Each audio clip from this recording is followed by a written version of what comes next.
ನಮಸ್ಕಾರ ವೀಕ್ಷಕರೇ, ನಿಮಗೆ ಮತ್ತೊಮ್ಮೆ ಪುಷ್ಪಲತಾ ಕಿಚನ್ಗೆ ಸ್ವಾಗತ.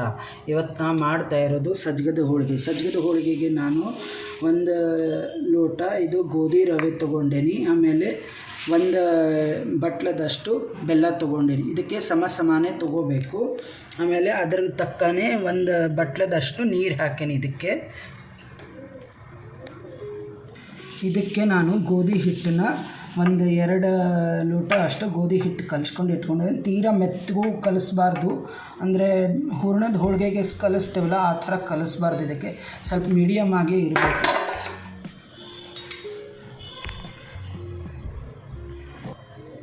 ಇದಕ್ಕೆ ಇವಾಗ ನಾನು ಬೆಲ್ಲ ಹಾಕ್ತಾಯಿದ್ದೀನಿ.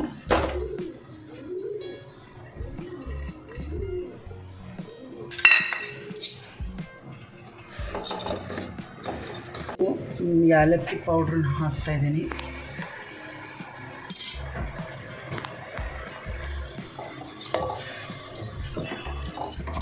ಎಲ್ಲ ಕರಗಿದೆ. ಆಮೇಲೆ ಇದಕ್ಕೆ ನಾನು ಇದು ರವೆ ಹಾಕ್ತಾಯಿದ್ದೀನಿ.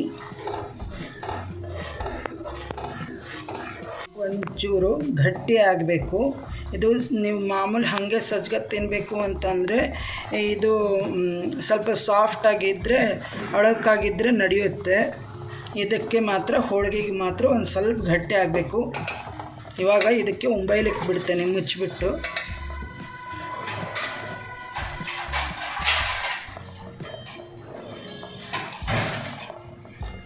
ಸಣ್ಣ ಫ್ಲೇಮಲ್ಲೇ ಉಂಬೈಬೇಕಿದು.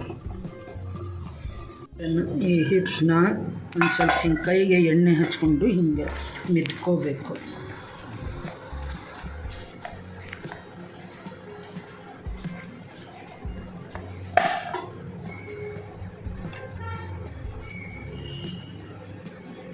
ನಾನು ಇಷ್ಟೇ ಉಂಡೆ ಟೈಪ್ ತಗೋತಾ ಇದ್ದೀನಿ.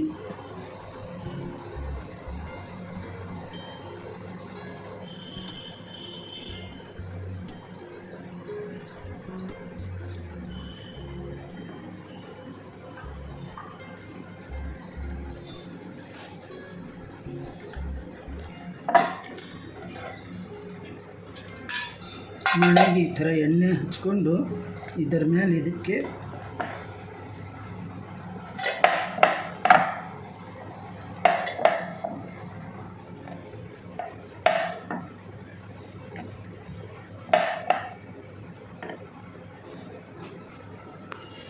ನೋಡಿ ಇಷ್ಟು ಉಂಡೆ ಇದಕ್ಕೆ ಹೀಗೆ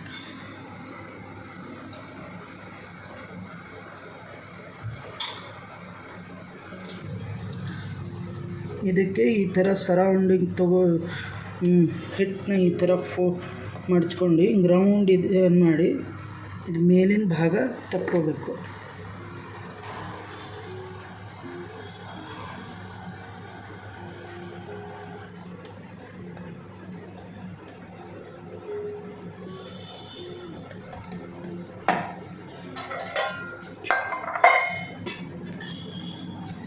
ಲಟ್ಟಣಿಗೆಗೆ ಈ ಥರ ಎಣ್ಣೆ ಹಚ್ಕೊಂಡು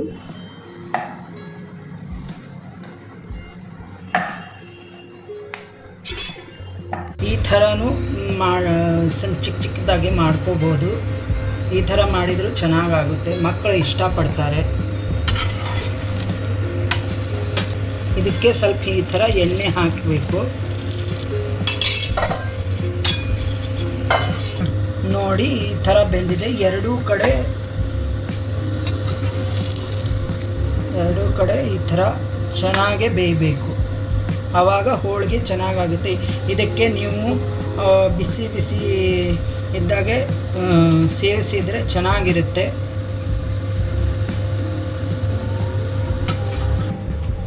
ಇದು ಇವಾಗ ಮಾಡಿದ್ದು ನಾನು. ಅದಕ್ಕಿಂತ ಫಸ್ಟಿಗೆ ಸ್ವಲ್ಪ ಹರಿದ್ರೂ ಸಹಿತಕ್ಕೆ ನೀವು ಅಲ್ಲೇ ಒಂದು ಸ್ವಲ್ಪ ಪ್ರೆಸ್ ಮಾಡ್ಕೋಬೋದು. ಆಮೇಲೆ ದಪ್ಪ ಆದರೆ ಸ್ವಲ್ಪ ಅಲ್ಲೇ ಎಣ್ಣೆ ಹಾಕಿ ಈ ಥರ ಕೈಲೇ ಪ್ರೆಸ್ ಮಾಡಿದರೆ ಇನ್ನು ಅಷ್ಟೇನು ದಪ್ಪ ಅನಿಸಲ್ಲ.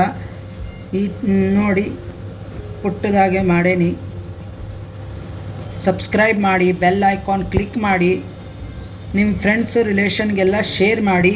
ಇದಕ್ಕೆ ತುಪ್ಪ ಹಾಕ್ಕೊಂಡು ಊಟ ಮಾಡ್ಬೋದು.